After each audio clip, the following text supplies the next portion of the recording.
Hello friends, welcome to trend பண்ணுவோம். இந்த வீடியோவில் இதை பற்றி பார்க்க போகிறோம்னா மகாநதி சீரியல் இன்றைக்கி என்ன எபிசோடில் என்ன நடக்குதுன்னு பார்க்கலாம். அதுக்கு முன்னாடி நம்ம சேனலுக்கு இப்போ நீங்கள் ஃபர்ஸ்ட் டைம் வர மாதிரி இருந்தால் சப்ஸ்கிரைப் பண்ணி கூடவே பெல் ஐக்கனை கிளிக் பண்ணிக்கோங்க. மகாநதி சீரியல் இன்றைக்கி என்ன எபிசோடில் என்ன நடக்குதுன்னு பார்த்தீங்கன்னா, காவேரி ரொம்பவே ஃபீல் பண்ணி அழுதுட்ருப்பாங்க. விஜய் வந்துட்டு ஆஃபீஸில் இருந்துட்டு கால் பண்ணிகிட்டே இருப்பாங்க. காவேரி அட்டன் பண்ணவே மாட்டாங்க. காவேரி ராகினி சொன்னதெல்லாம் நினச்சி பார்த்துட்டு ரொம்பவே அழுதுட்டு மாடியில் நின்றுட்டுருப்பாங்க. விஜய் ஆஃபீஸ்லேருந்து வந்துடுவாங்க. எதுக்குங்க நின்றுட்டுருக்க? நான் அத்தனை தடவை கால் பண்ணி நீ அட்டன் பண்ண மாட்டேங்கிற, என்ன தான் ஆச்சு உனக்கு? ஏன் இப்படி சோகமாகவே இருக்குது? எதுவும் என்கிட்ட சொல்லவும் மாட்டேங்கிற அப்படின்னு சொல்லி விஜய் கேட்பாங்க. உடனே காவேரி, அதெல்லாம் ஒன்றும் இல்லை, சும்மா தான் இப்படி இருக்கேன் அப்படின்னு சொல்லுவாங்க. ராகினி கூட நீ வெளில போனதுலேருந்தே நீ ஒரு மாதிரியாக தான் இருக்க. ராகினி ஏதாவது சொல்லி மிரட்டுறாளா, இல்லை என்ன உனக்கு பிடிக்காம இருக்கா? எதாக இருந்தாலும் சொல்லு அப்படின்னு சொல்லி விஜய் கேட்பாங்க. அவெல்லாம் எதுவும் சொல்லலைங்க, உங்களை எனக்கு பிடிக்காமல் இருக்குமா, இப்படிலாம் நீங்கள் கேட்காதீங்க என்கிட்ட அப்படின்னு சொல்லி காவேரியும் அழுதுகிட்டே ரொம்பவே ஃபீல் பண்ணி அழுதுட்ருப்பாங்க. உடனே எதுவாக இருந்தாலும் என்கிட்ட சொல்லு, ஏன் இப்படி இருக்க, நீ இப்படி இருக்கிறதுனால எனக்கு பைத்தியம் பிடிக்கிற மாதிரி இருக்குது அப்படின்லாம் சொல்லி ரொம்பவே ஃபீல் பண்ணி விஜயும் பேசுவாங்க. உடனே காவேரி இருந்துக்கிட்டு, எனக்கு எதுவும் இல்லை, நான் கேட்குற ஒரு கேள்விக்கு மட்டும் பதில் சொல்லுங்கள் அப்படின்னு சொல்லுவாங்க. நீங்கள் எப்போவுமே என் கூடவே இருப்பீங்களா அப்படின்றத மட்டும் சொல்லுங்கள் அப்படின்னு விஜய்கிட்ட கேட்கும்போது, நான் உன்னை விட்டு எங்கேயும் போக மாட்டேன், உன் கூடவே தான் இருப்பேன், நீ ஏன் இதெல்லாம் நினச்சி கவலைப்படுற அப்படின்னு சொல்லுவாங்க. உடனே விஜய் பழசெல்லாம் நினச்சி பார்ப்பாங்க.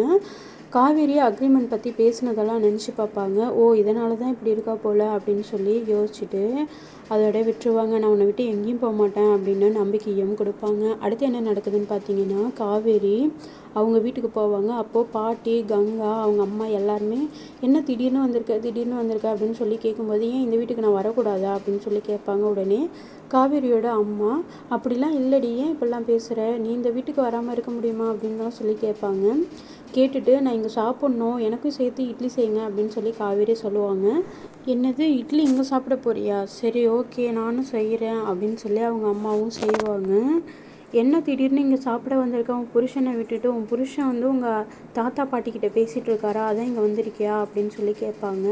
அப்படிலாம் இல்லை, நீ ஏன் தொணன்னு பேசிகிட்டே இருக்க, நான் இங்கே வரக்கூடாது, இங்கே சாப்பிடக்கூட எனக்கு உரிமை இல்லையா அப்படின்னு சொல்லி காவேரியும் சொல்லுவாங்க. கங்காவும் நீ ஏன் இப்படி இருக்க அப்படின்னு சொல்லி கேட்கும்போது உடனே காவேரி கோச்சிட்டு வெளியில் வந்துடுவாங்க. காவேரி, நில்லு, நீ எதுக்கு இப்படி வந்து கோச்சிட்டு வெளியில் வர, நீ ஏன் ஒரு மாதிரியாகவே இருக்க, என்ன தான் உனக்கு பிரச்சனை, எதுவாக இருந்தாலும் சொல்லுடி அப்படின்னு சொல்லுவாங்க. அதெல்லாம் ஒன்றும் இல்லைக்கா அப்படின்னு சொல்லி காவேரியும் சொல்லுவாங்க. நீ கடைக்கு வந்தப்பையும் பார்த்தேன், இப்போவும் பார்க்குறேன், உன் முகமே சரியில்லை, ஏதோ நடந்திருக்கு, உன் வீட்டுக்கார் ஏதாவது திட்டினாரா அப்படின்னு சொல்லி கேட்பாங்க. அதெல்லாம் ஒன்றும் இல்லை, அவர் என்ன சொல்ல போகிறாரு அப்படின்னு சொல்லி காவேரியும் சொல்லுவாங்க. அதெல்லாம் எதுவும் இல்லைன்னு சொல்லிட்டு காவேரியும் வந்துடுவாங்க. கங்கா யோசிப்பாங்க, ஏன் இவன் இப்படி இருக்கான்னு தெரியலையே அப்படின்னு ஃபீல் பண்ணிவிட்டு அவங்களும் உள்ளே போயிடுவாங்க. அடுத்து என்ன நடக்குதுன்னு பார்த்தீங்கன்னா, யமுனா அவங்க மாமியார் வந்துட்டு பயங்கரமாக திட்டுவாங்க. யமுனா வந்து சமைச்சிட்ருப்பாங்க. நீ எதுக்கு சமையல் பண்ணுற, உனக்கு மட்டும் தானே பண்ண சொன்னேன், எதுக்கு எங்களுக்கு சேர்த்து பண்ணுற அப்படின்னு சொல்லி கேட்பாங்க. உனக்கு மட்டும் பண்ணிக்க, எங்களுக்கு எதுவும் பண்ண தேவையில்லை அப்படின்னு சொல்லிட்டு ஆஃப் பண்ணிவிடுவாங்க அடுப்பை.